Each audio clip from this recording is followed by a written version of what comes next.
اگر ما واقعا به اسلام روی بیاریم، واقعا به الله روی بیاریم که یکی از نام زیبای الله این عزیز است. بله، الله عزیز است. عزیز یعنی غالب، همیشه غالب. عزیز یعنی شکست ناپذیر.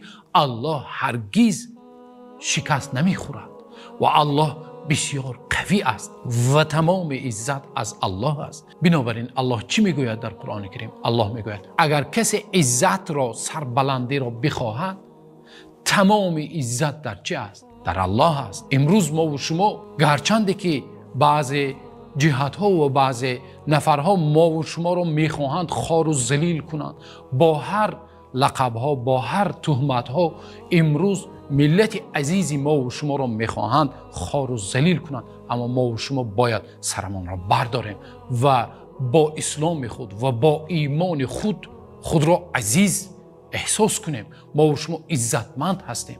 بنابراین از همه به عزتمندترین شخص میدانید که است؟ از همه به عزتمندترین شخص همان نفری است که ایمان او کامل است.